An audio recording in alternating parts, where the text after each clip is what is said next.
Thank you very much for tuning in and welcome to another exciting episode of the Axe and Staple podcast. Axe and Scalpel. What did I say? Staple. Did I say staple? Yeah.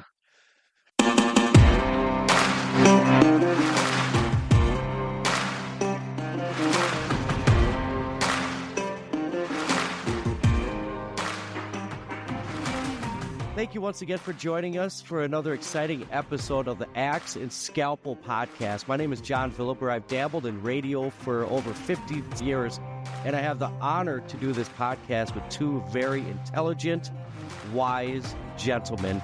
To the right of me, if you like to visualize what you're hearing, I have Jacob Smith, veterinarian in Ladysmith, and to the left of me, I have Dr. Rick Rapp, also of Ladysmith. Yes, my name is Jacob Smith. I am a veterinarian here in northwestern Wisconsin. I am also a father of five. I've got a little bit of theology study under my belt, having completed the fellowship program with the Colson Center for Christian Worldview. I am also a youth hockey coach. I've been a youth cross-country coach, youth baseball coach, and even a youth soccer coach in my past. So excited to tackle this topic today with you fellas, and we'll go from there.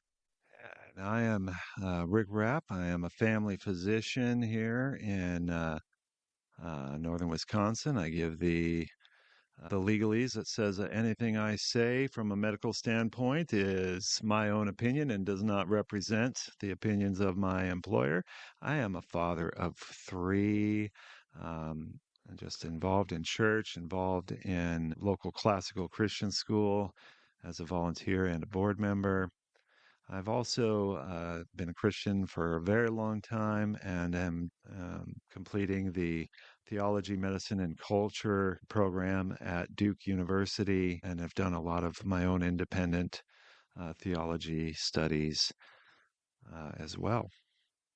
So excited to be here. Just really looking forward to discussing quite a few topics today. We're going to be discussing some current events, some pop culture, maybe some sports, all sorts of stuff. But I know one thing that happened very, very recently that seems to be the talk of the nation and actually kind of around the world when Trump addressed Congress recently. Yeah.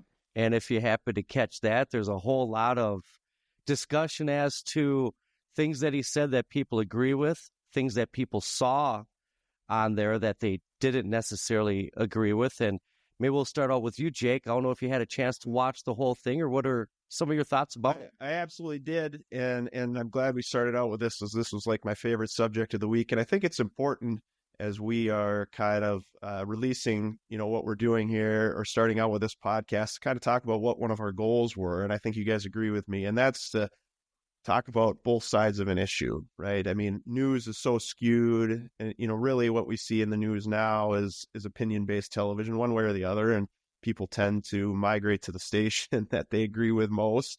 There's a few out there now. I think News Nation is a good source, actually, where you get a little bit more a down the middle type of coverage.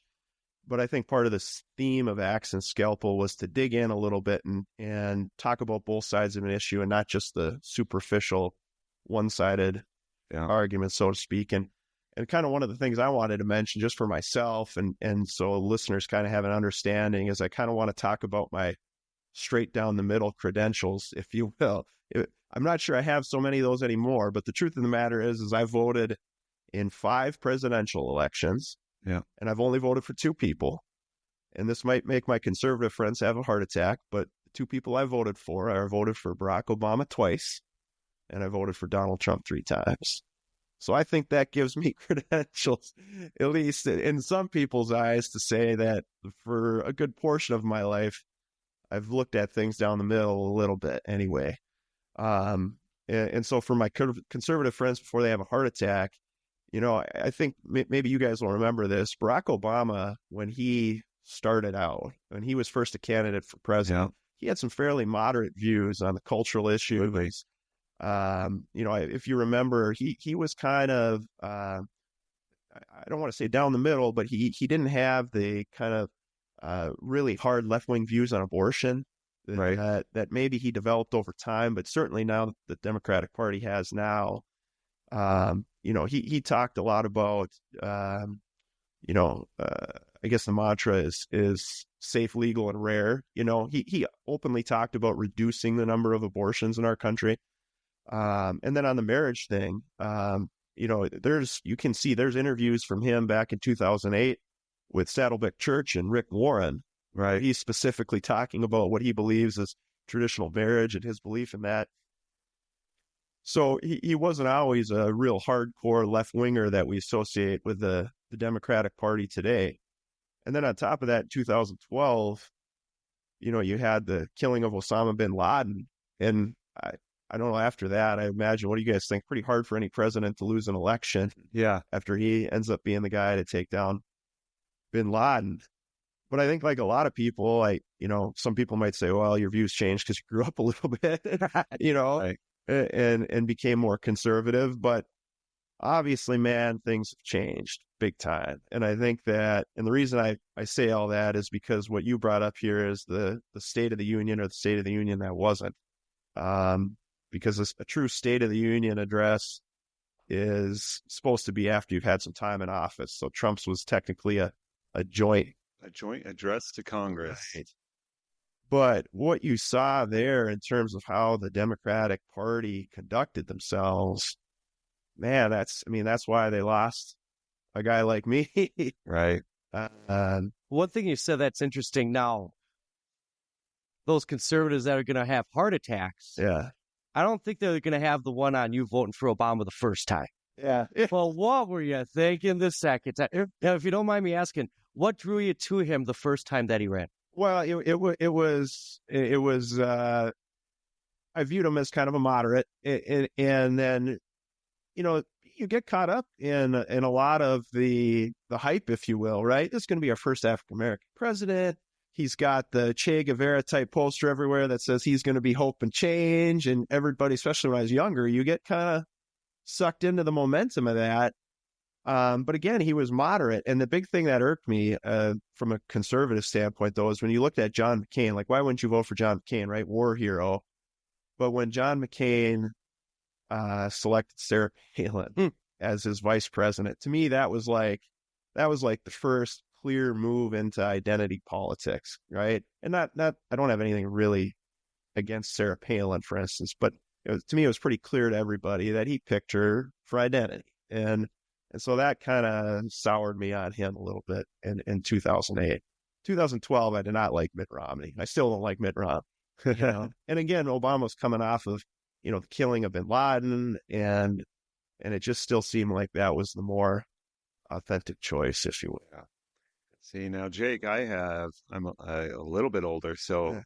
My first presidential election that I voted in was 2000. So I voted for George W. Bush over Al Gore in the whole hanging Chads election. But was your Chad okay? My Chad's fine. Okay. The thing is, what I remember is, so that came out of mid 90s, Bill Clinton and all of his indiscretions and some of those things. I still, I grew up. I remember Reagan in office and watching Evening News with my dad. I remember Bush Sr. and on a lot of those things, and having some of those, but still being raised in the church and having this kind of idea, like, if you're Christian, you're probably gonna be voting Republican. Is kind of the thing.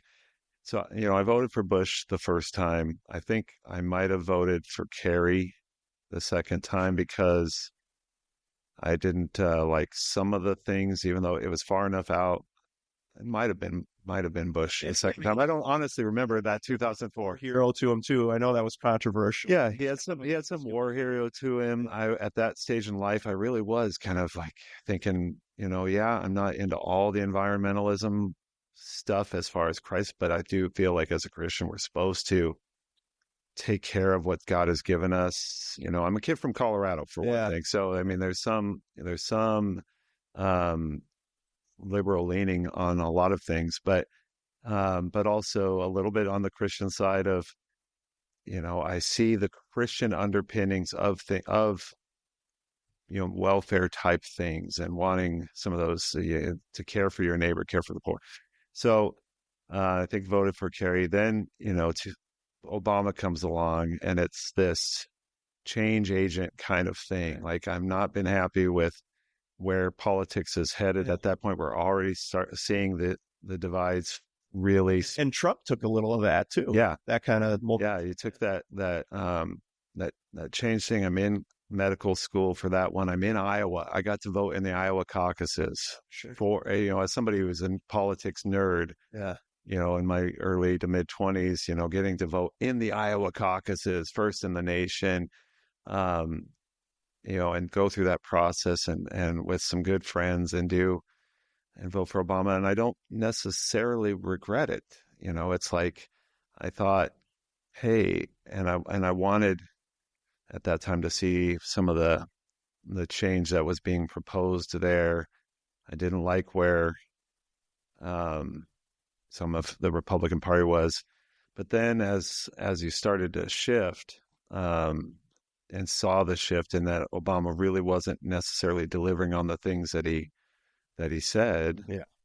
He wasn't delivering on moderation. He wasn't delivering on moderation. I mean, all presidents end up governing more from the middle than their positions. We see that even with Trump. If you're going to try and get stuff done, although now in the era of executive orders as opposed to legislation, it's kind of not as much. But so then I think I did vote for McCain with I think a little bit of my nose plugged on the Sarah Palin on the well, I mean, I desperately want to see I would love to see a female president if it's the right person for the job. Right. I would love to see. I liked seeing a black man become president.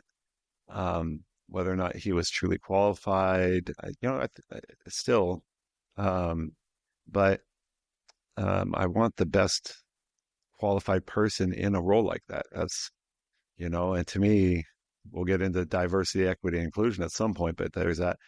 And then certainly I did not vote for Trump the first time. I thought this is too far out. I didn't like the populists. No. And look where we are now. I couldn't vote for Clinton either. I voted for the Libertarian, Gary Johnson. Yeah. And that one. I was very Colorado of you. I know. Because libertarian in a lot of ways is right down the middle or shares the extreme views on all sorts of things. And then second time, definitely voted for Trump the second time, lost to Biden, voted for Trump this time. But I definitely do look. I will spread out. I've always had a mixed ballot for the most part on things. Like, I'm trying to get the best person. Sometimes we don't have a choice, but it's I look at things and I can see things that resonate with core Christian values on both the Democrat and the Republican side. It's getting harder though. That's the thing is, it's getting more extreme on both ends. So, I watched the speech on Tuesday night, and and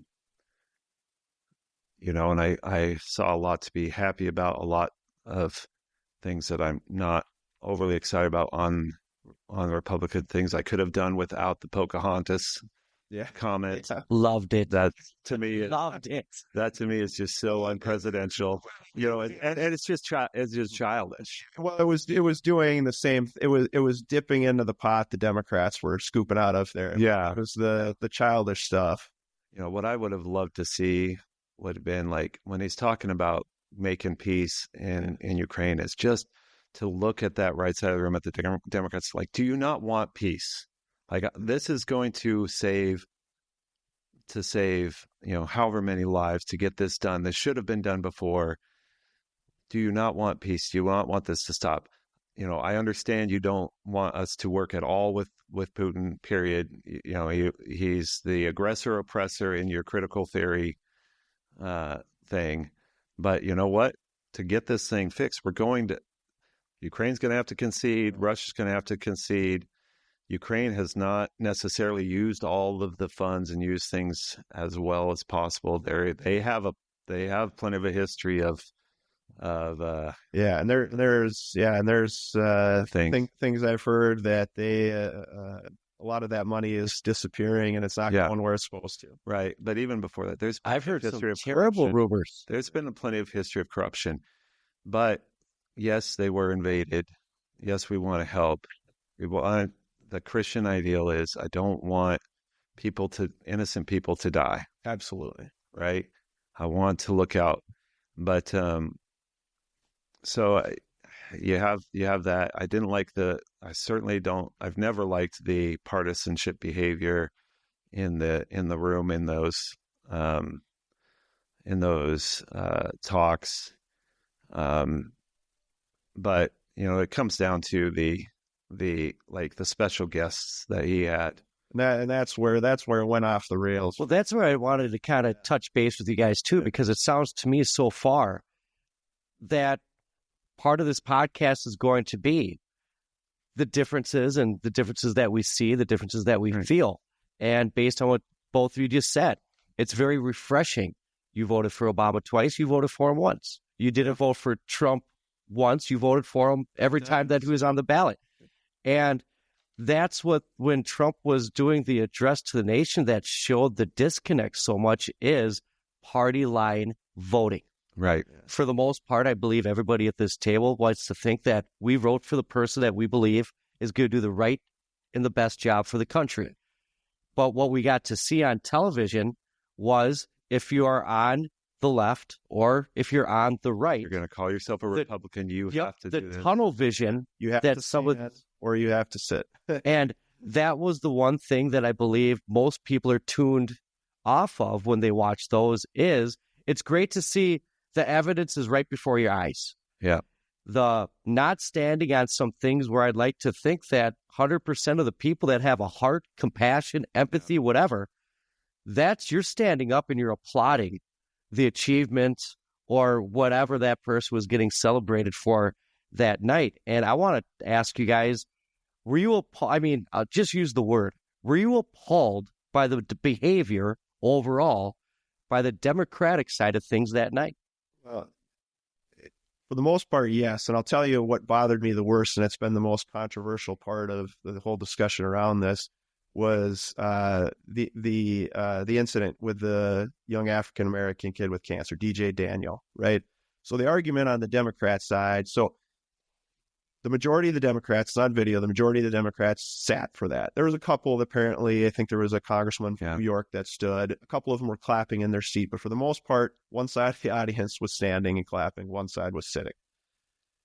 And the argument I've heard from the Democratic side a couple times as well, Trump was using the kid for his own political benefit, right? He was using him as a quote unquote like a prop and propping up this special moment because somehow that it would elevate Trump or make Trump seem more compassionate. Right. Well, and also true of every president that's brought a special guest to everything, Republican or Democrat. So that would be point number one. But I'll tell you the thing that really bothered me about that is even if you concede that point and you say that, he probably did do that to elevate himself in some way, shape, or form.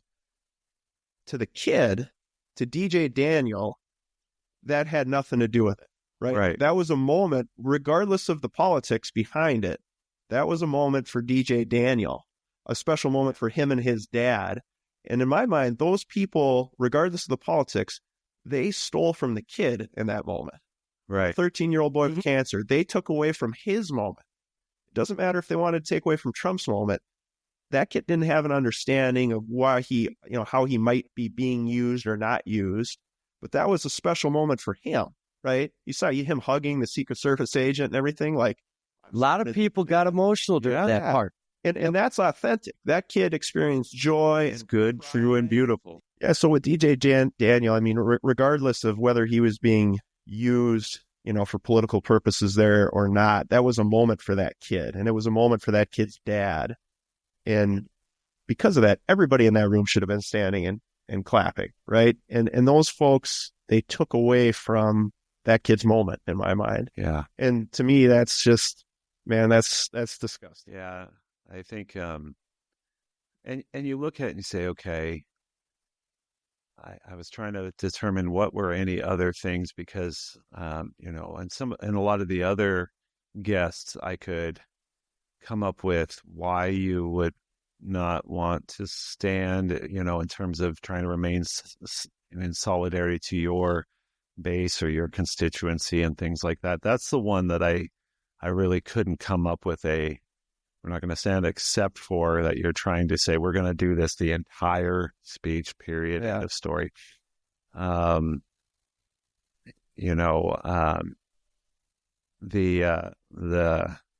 outburst at the beginning by Rep. Al Green from Texas.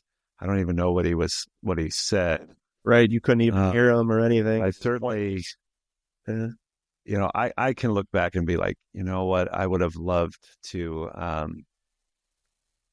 see like Trump do different things to actually be like, oh no, let's talk, Al. Let's have a discussion or something, or let him give the man a mic for a minute. If I let you share let me say what I want to see. A filibuster would have been coming, right? Or something like that. But it was a shame to me that they did have to invoke the whole sergeant at arms to remove him, because you are trying to make the case later. He's trying to talk. I was struck by later speech. He brings up we're bringing back freedom of speech. After having had somebody kicked out, but again, that's the rules of the being disruptive, right? Being disruptive and that sort of thing. So,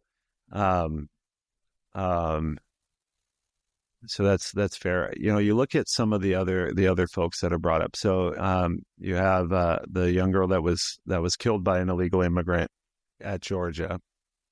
I was, I very much was pleased that they were there. The parents were there. He acknowledged them, acknowledged why we're trying to do it. I do think that there's not enough acknowledgement on the Republican side that not everybody coming across was a criminal. There were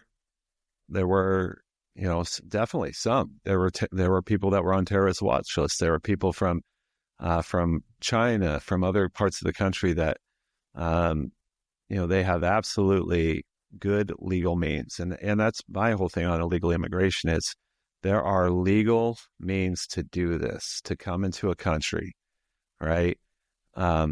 So by entering illegally, you're immediately breaking the laws of the country. And I certainly understand it's a difficult process. A poor person from Central America is not going to have a lot of the means to do that, nor to meet some of the rules and requirements of how you get to come in.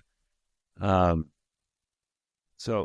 in that case, what you have on the Democrat side, I think, is this desire to say, like, we care about the immigrants in theory, right? We care about the immigrants. We want immigration to happen. We care about, the poor, the Hispanics. And so for them to stand up and acknowledge on that, they're trying to say, you're acknowledging that this idea that all immigrants are bad. Yeah. Right. And so I can get that stance of why you wouldn't necessarily want to defend that, or to stand up and applaud. But, you have a mom and a sister that have lost their right. daughter, which is tragic no matter who did the killing, right? Of it, yeah. No matter who did the killing. But certainly, and you looked at I listened to the Democratic response, which I thought, Senator Slotkin, I think from Michigan, spoke very well. She's somebody that I would like to pay attention to and listen to a little bit of her background, middle of America, all the years working at the CIA, well-spoken, intelligent woman, that talks about, immigration. We she didn't go so far, I think, as to say, like, we did it wrong under Biden. But let's sit there and say, like, we want good we need to have good borders and that sort of thing. So going on back to the speech, you say like there's some things there that you'd like to see just more reason and recognition, like this. The previous border laws let everybody in, or the way it was being run, it let everybody in. It was indiscriminate, and it let some bad actors in. And we are going back to a system that will allow for good legal immigration, control of the borders. It's going to be very harder. It's going to be much harder now to come across if you are a bad actor. Well, and here's a question I would propose to, and is one Laken Riley incident worth 1,000 right lawful, rule abiding, granted illegal immigrants, right? Is one Laken Riley incident. Right. As a dad, I would say 1,000,000 isn't worth it, Right. And so that's the big issue I have with that.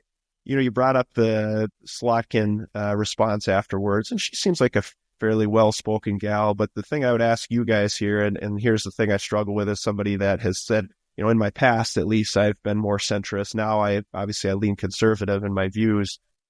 But what is the Democratic Party stand for at this point? Right. What is their? It used to be they latched on to the healthcare thing. The working man. And the working man. Well, and so I thought about this the other day, John. For you, you're a fellow Minnesotan originally. Minnesota, what's their Democratic Party called? The DFL, right? The Democratic Farmer Labor Party. I don't know a farmer or a laborer that supports the Democratic Party anymore. Yeah. I mean, we live in a farming and a laboring community. Yeah. Well, we kind of touched base on it earlier when you mentioned who you voted for in past elections and things of that nature. Not to put them all in the basket, even though they do like to do that to us. But how many Democrats do you think, if we had a table in a format just like we have right now, would be like, I voted for Bush one time. And then I turned around and I voted for Clinton another time. Well, normally, if there's one thing that we saw that night is give the Democrats credit for this. When it comes to solidarity, they always get been too good many at solidarity. wavering. I mean, if you're even Speaker Johnson and even I believe Trump has actually pointed that out. Like they will close ranks. I mean, I would love to be able to get somebody local or even not local that could come and have a civil discussion with us. Just knowing our backgrounds, especially that we've kind of been open to different ideas, and explain to me what the modern Democratic Party is for. Yeah, it's what is your party? What is your actual party platform? What is it for? I would venture to say, from what I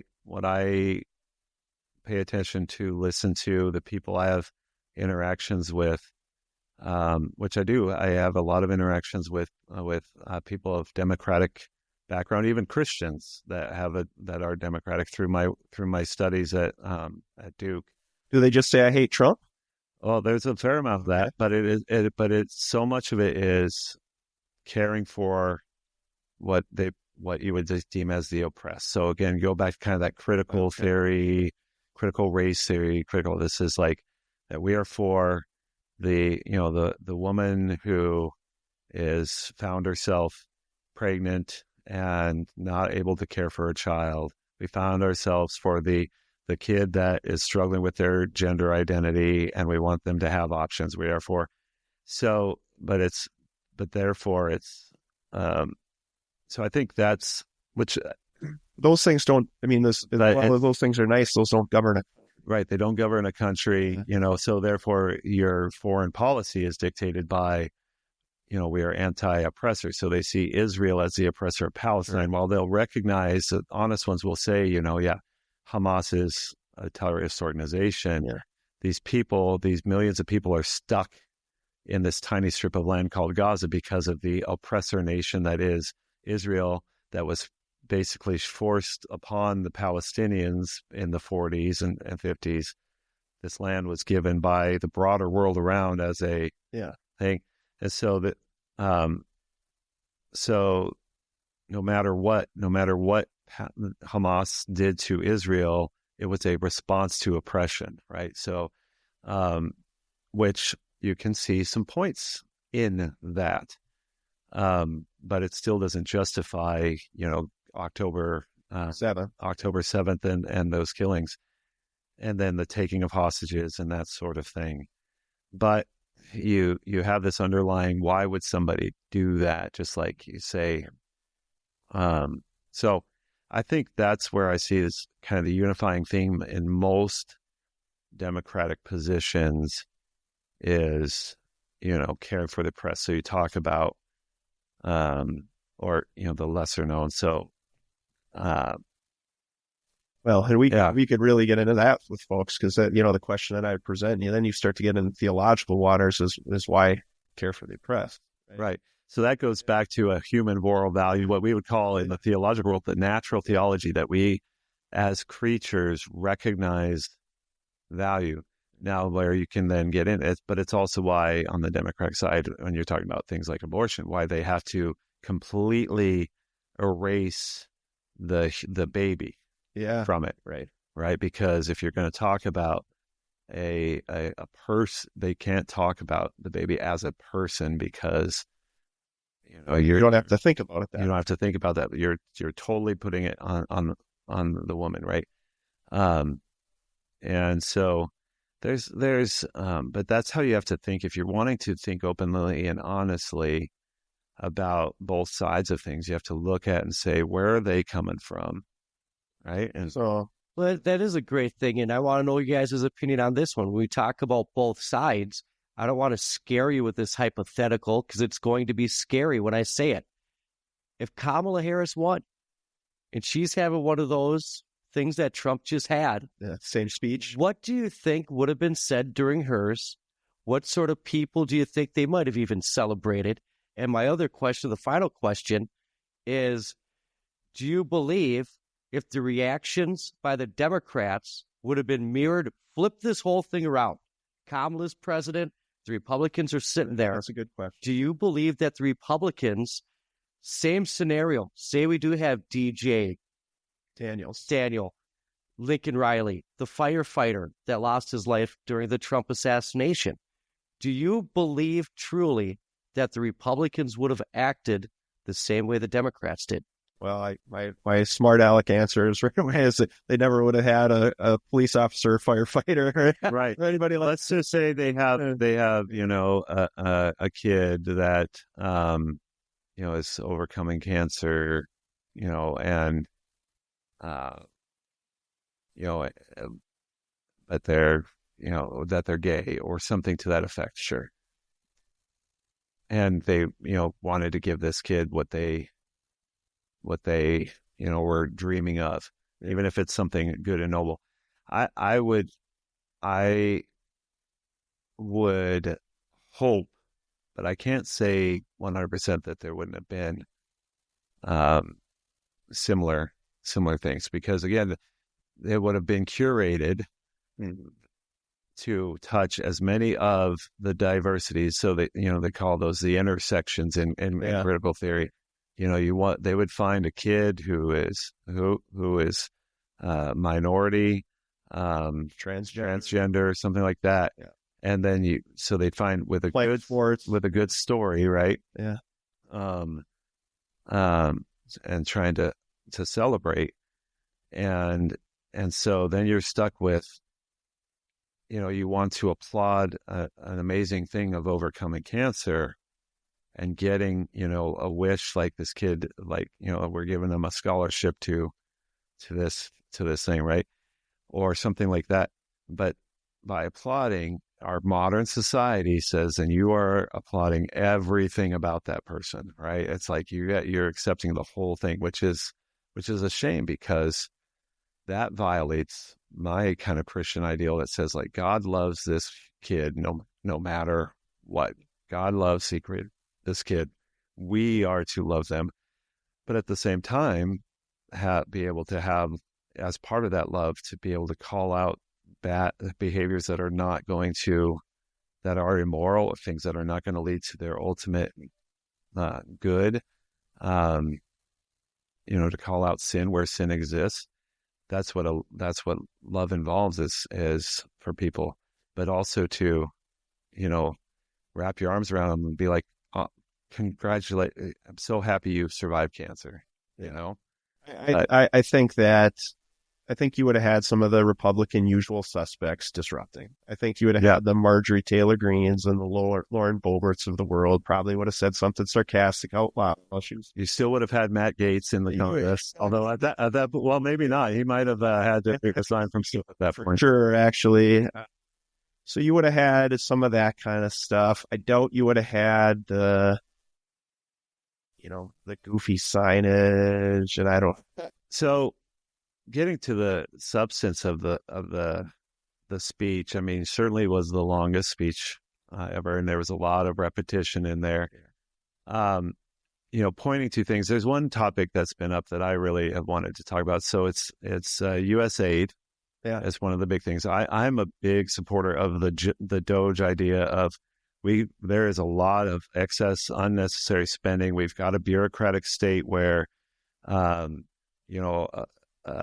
unelected official can have a great deal of authority to send money to all sorts of things, both in the country and outside the country. And this has gone both ways. There's been, Democratic and Republican spending that's been unnecessary. That the majority of taxpayers, regardless, would probably not be happy about. So I'm all for that. I do see the picture of the potential of, they talk about the animal farm thing, and eventually, something like Doge could become very much a monster, right, of things.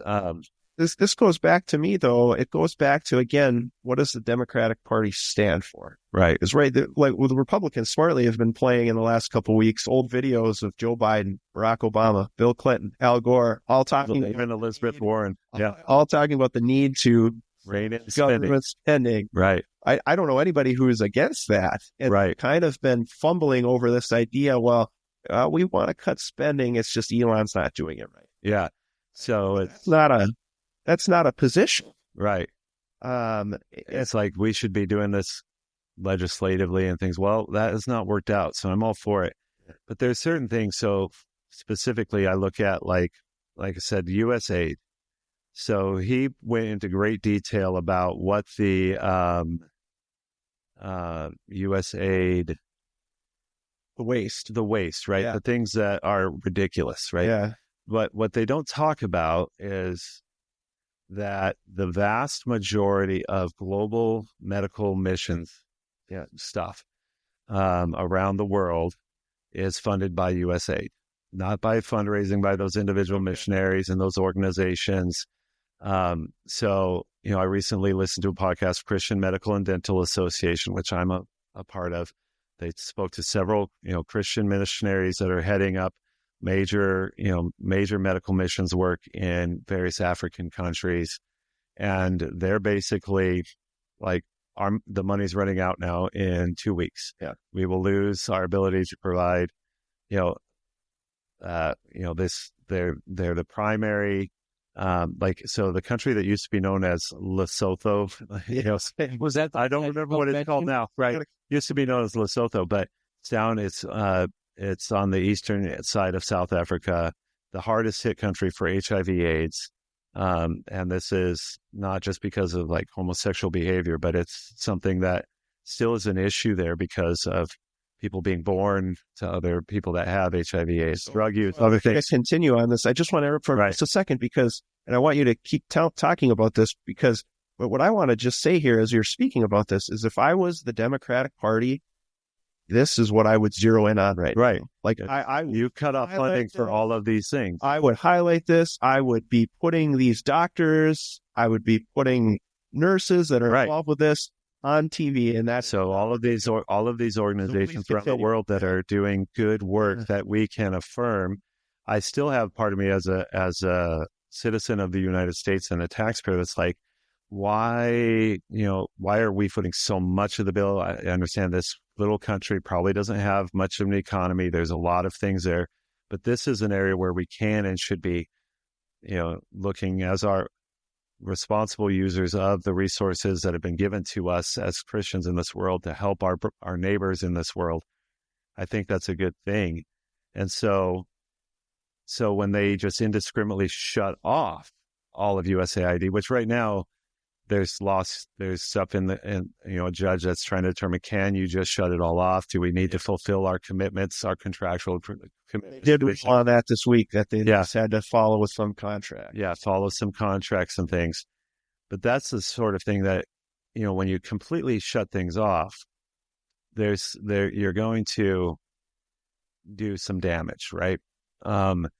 And so being aware, and that's where we, I think, as responsible citizens, even if we're very much in support of Doge running with a hatchet, with an axe, that maybe there's times for a scalpel, talking about and looking at it more and saying, okay, we are cutting off anything that is truly non-medical, and or specifically saying we're not going to support abortions and gender reassignment surgeries in other countries, that sort of thing. But HIV care, this is where I think the Democrats just need to simply hire us, Rick. And as we could speak for them and teach them how you actually show that you care again. Because what's been happening, instead of what you're describing, is what I've seen is they put a woman on who had received the email from Elon Musk requesting 5 things that they did this weekend, and she was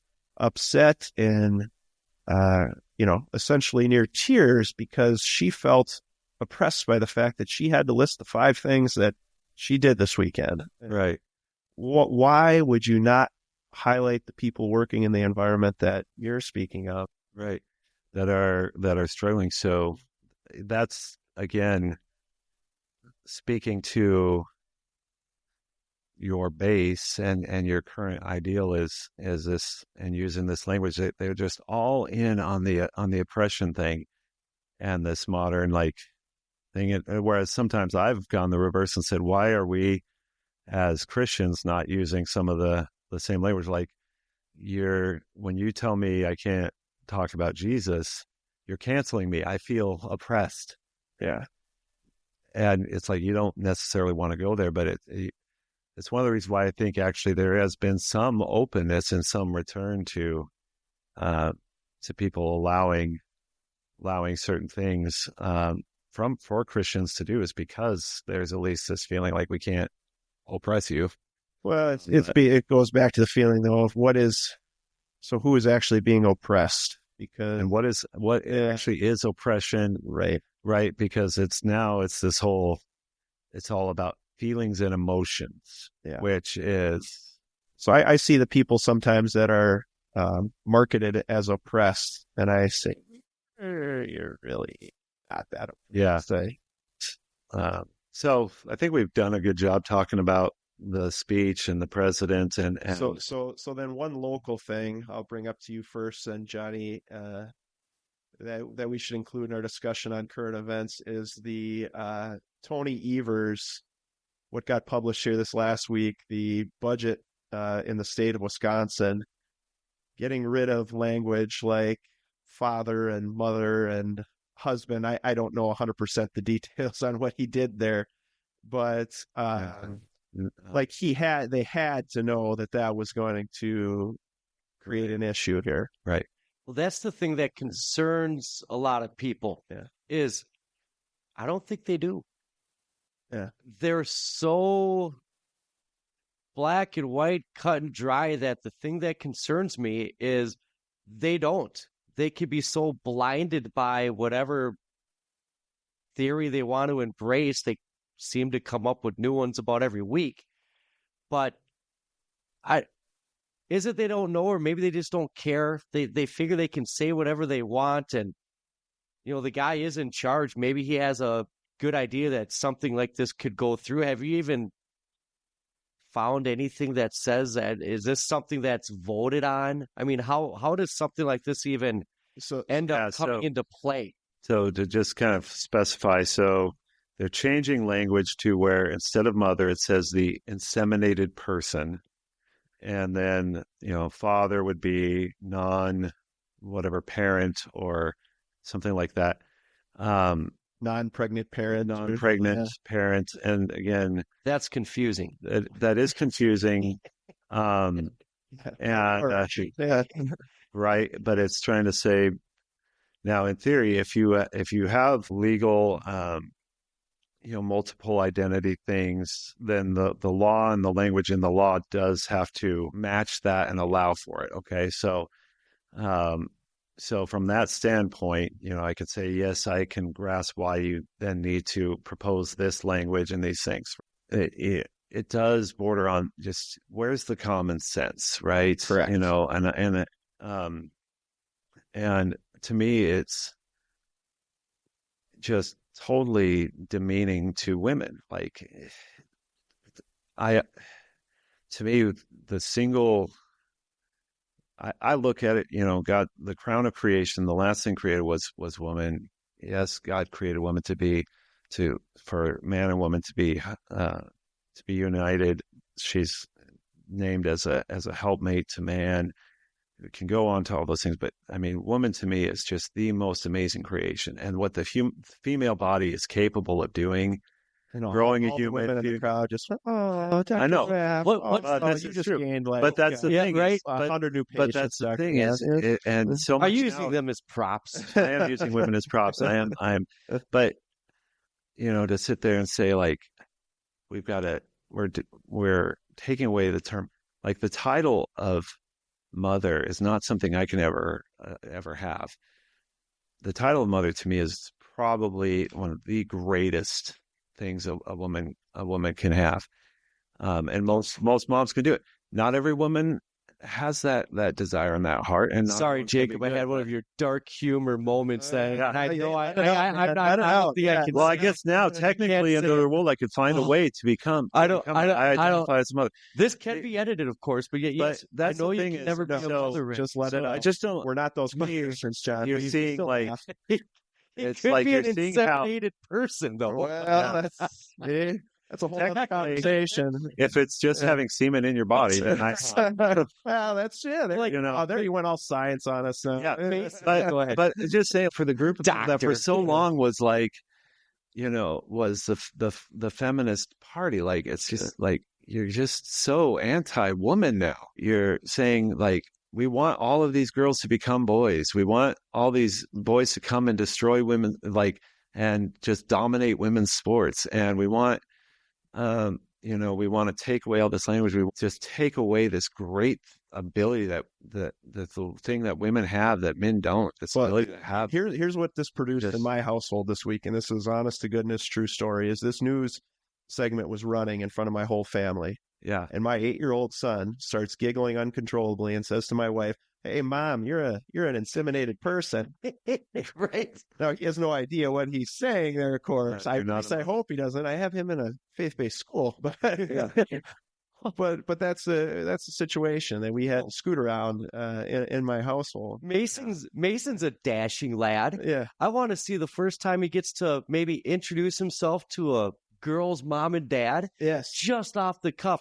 Oh, you must be inseminated. What are we supposed to call the dad again? But nice to meet you, inseminated person. And I just want to thank you for being the inseminated person to this beautiful, beautiful young person that I love. Work out. For those, obviously, does the dad slam the door on Mason's face? Our cameraman / producer is my soon-to-be 15-year-old son Mason here, and so.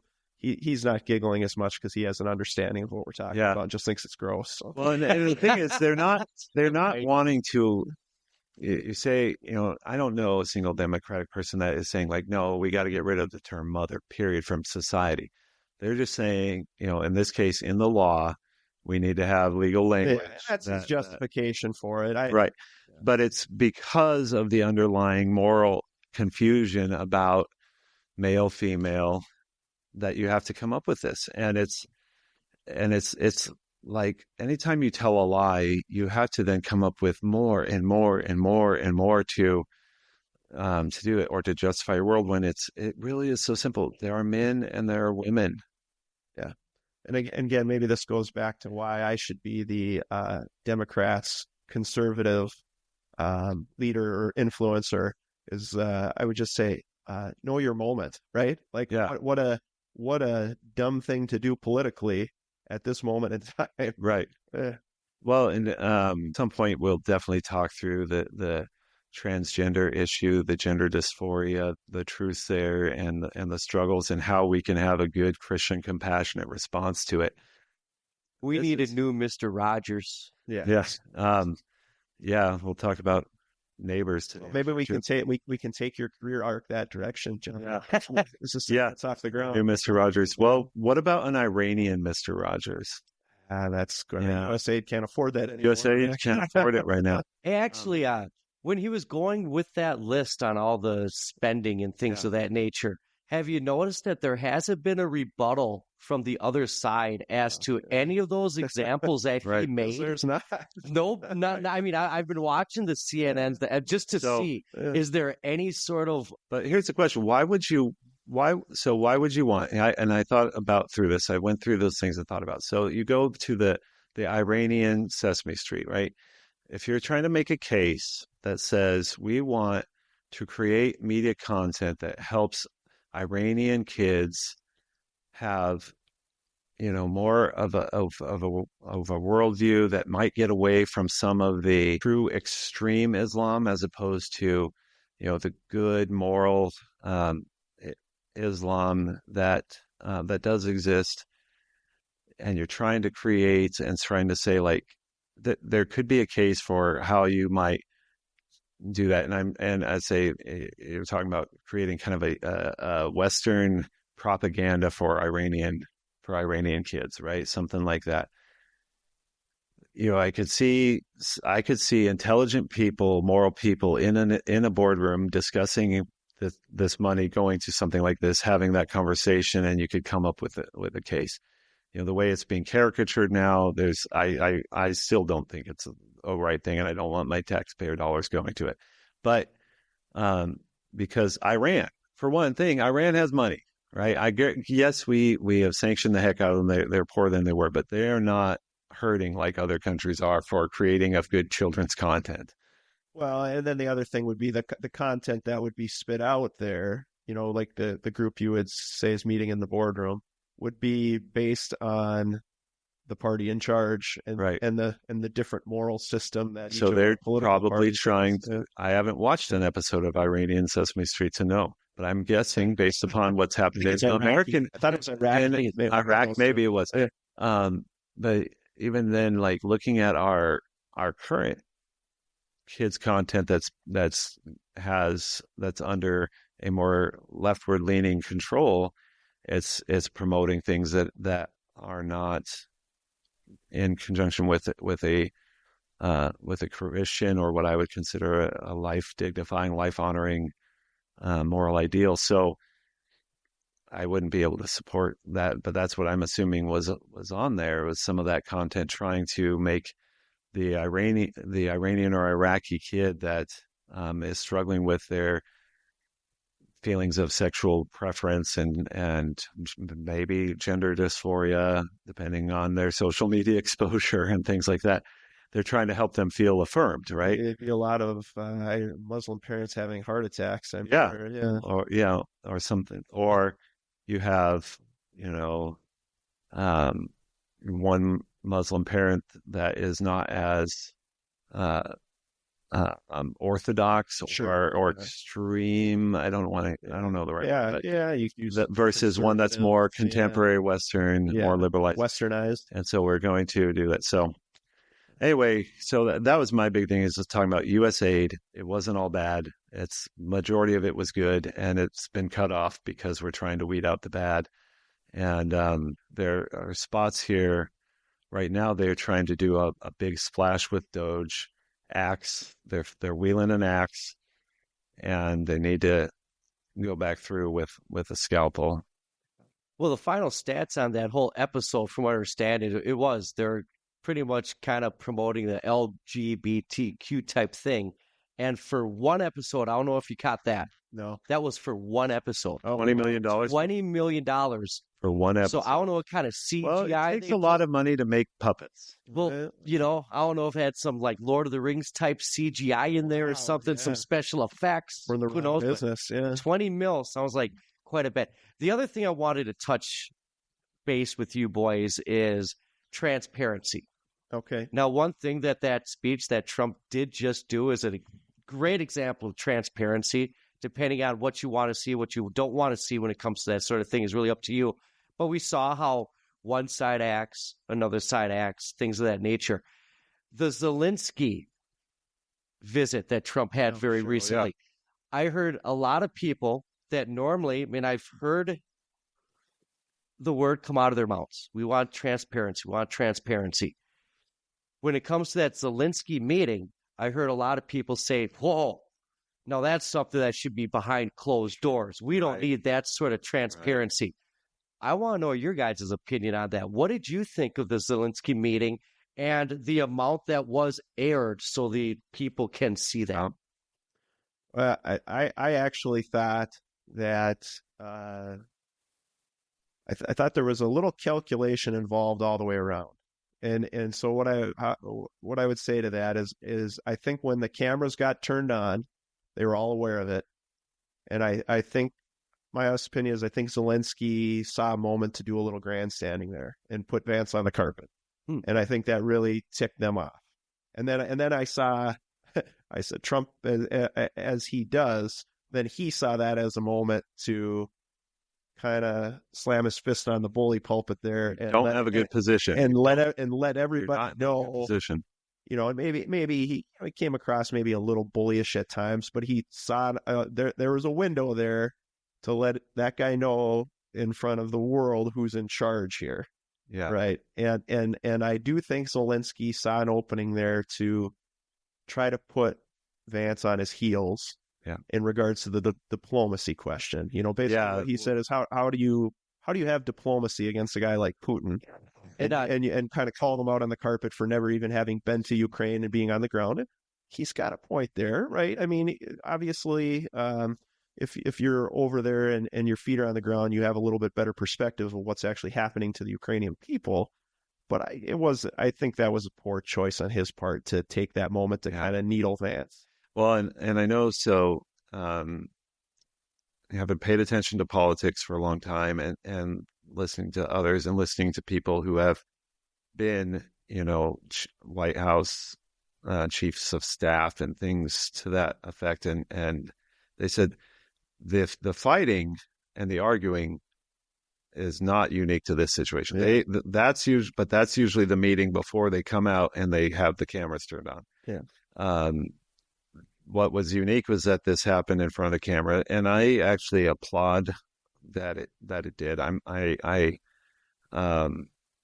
thought it was a good opportunity for exactly that, to say, like, you know what, we are not going to just kowtow to either Zelensky or Putin. If you notice, Trump did say some critical things about Putin in the speech too. Yeah. In his speech, he's not as pro Putin as everybody thinks.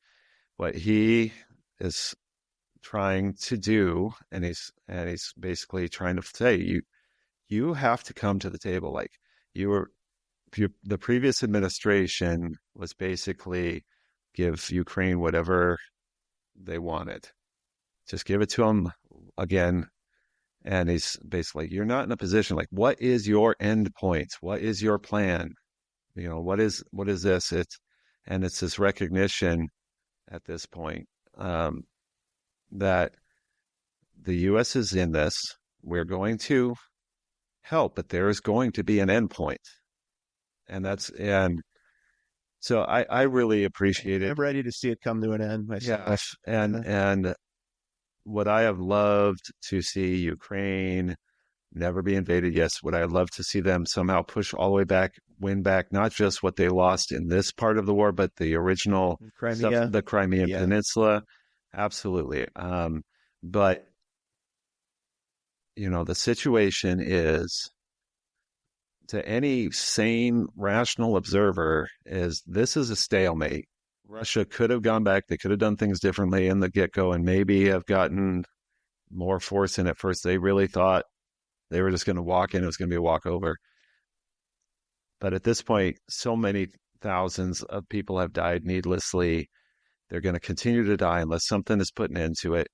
I think both places, both countries at this point are at a spot where they can not lose as much face if they just are able to say, like, let's do this and come to an agreement. And wars throughout the history of time, wars result in changed borders. Yep. I mean, I'm not saying that as being a positive thing. I'm just saying that's in history, that's what happens. And that stinks. And if there's people in Ukraine who are negatively affected by that, I certainly would be empathetic for them. But that is unfortunately what history has shown. It's and that's the situation is at this point. Any rational person says this is a stalemate. We need to just come to an agreement, have the new borders drawn, and then we can talk about getting Ukraine into NATO. We can talk about these things, but Well, that's one thing I want to ask you. What did you guys think about the 1-2 punch of Vance and Trump? There is that moment. Yeah. There is that moment where Vance asked that's Zelensky another if he unusual said part about this is that you had both president and vice president. Right. That was something that I don't remember really seeing too much in my short time of watching some of this stuff, I suppose. But there was that moment where Vance asked Zelensky, have you even said thank you? Yeah. Have you said thank you for anything? And what we got out of that was the reason Vance actually chimed in there was he couldn't handle the facial reactions that Zelensky was giving. Heard that, yeah. There was eye rollings and everything and things of that nature. And I guess Vance couldn't take it anymore. So he said the whole thing about thanking him. And when Zelensky busted out the diplomacy thing, and then he actually had the nerve to say, Vance, you're speaking so loudly. Yeah. And then Trump came in there right away. Yeah. It's like, oh, he's not talking loudly. He's not talking loudly at all. Zelensky, hey, well, can I talk? Can I talk? And Trump, God bless him. No, you talked enough. And that's when Trump did the whole cards thing. You don't have the cards. So what I saw there was nature.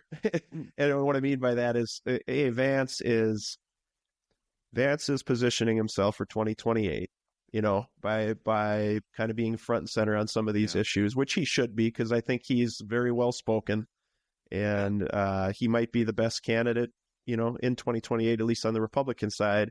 But then when you're talking about kind of Trump taking over, and what I mean by nature is what you saw there was the alpha wolf asserting his dominance over the room. Right. Love him or hate him, he's the alpha wolf, and he took over. And whether you agree with what he said or not, you saw what you saw happening there was nature. Yeah. Well, and I think for a long time, I would guess the vast majority of the country has maybe wanted to see vice presidents do more. Yeah. Like they get elected and then they just disappear, right? And Vance seems like he's going to be that guy. But Vance is going to be somebody who is present and actually doing work. Like, we want to see them doing work and being a part of it. And so you also saw like the unity there, I think, and he wouldn't be there and wouldn't be allowed to speak if Trump didn't say so. And I think Trump is also being very aware, like, I want the people that I have picked to be out there, vocal, working, moving. Yeah. You see his various secretaries and things have been out working, doing, implementing policy. Because we had such an anemic last few years, but even before that, he learned his lessons in that first presidency, I think. And he's A like, lot I've got different 4 this time years. around. Yeah. We are going to get stuff done. And whether you agree with that or not, I think everyone has to recognize that's maybe why on the other side people are so afraid, is like, he's actually going to do stuff. Now, I don't think it's going to go anywhere near the apocalypse that they feel. It might be an apocalypse for certain viewpoints, and Yes. you're setting some things back quite a ways that they would say is awful, and most of us, at least on the conservative side, are all for some checks and balances on certain things. But Well, I think that's probably a good point to kind of jump off here today, fellas. At least on current events.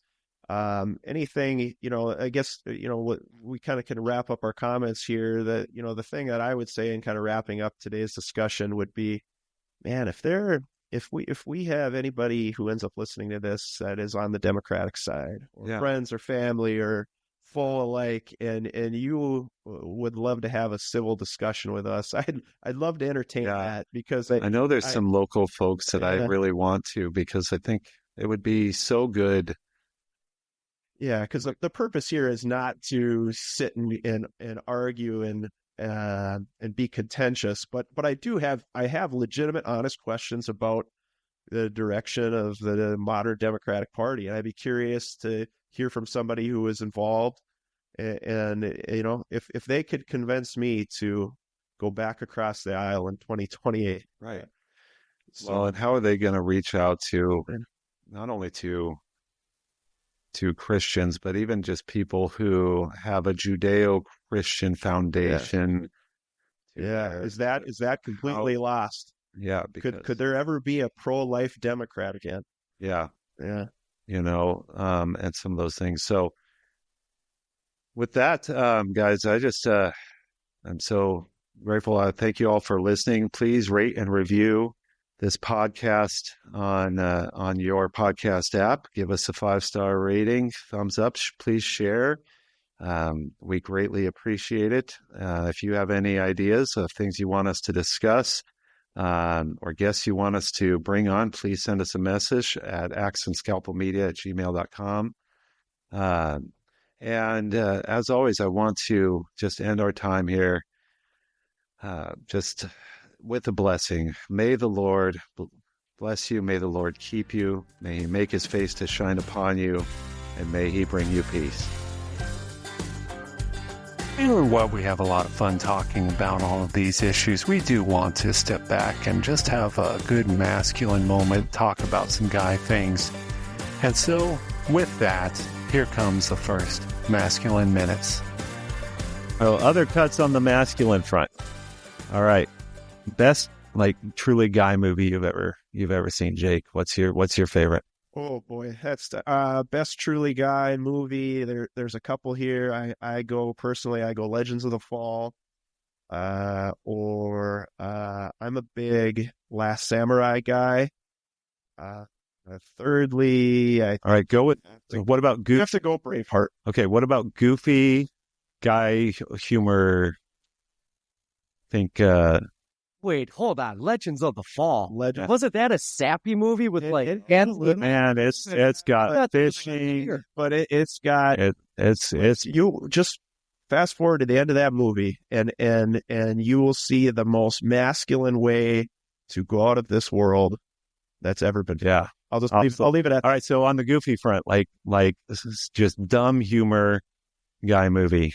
I go a little bit off the map here. I highly recommend this. If you've never seen it, go out and watch it. Saving Silverman with Jack Black. Okay. All right, Johnny V. Guy movie, serious. Ooh. All right. Masculine and then goofy. Tombstone. Okay. I love the movie Tombstone. Western. It's a good movie. Yeah. We're going dumb off the wall. Yeah. The Jerk.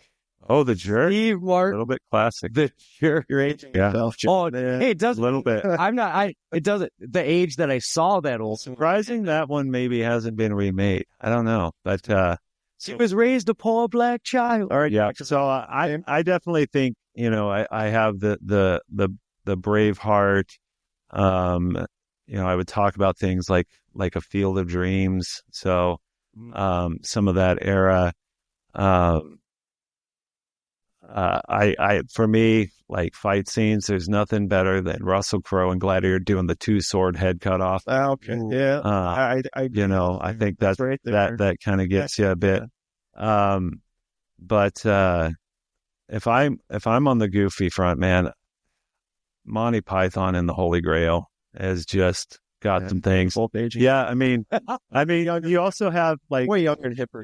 The original. I had the original Ace Ventura like memorized. Yeah. There. I mean, I could come up with some fun things from like Happy Gilmore. The price was wrong, Bob. All right, so there's some things there. You young Alter buck. that one for the kids there. That's right, young buck. So we got on the movie front. This turned out to be like 5 minutes. Sports Skilling Eddie, by the way.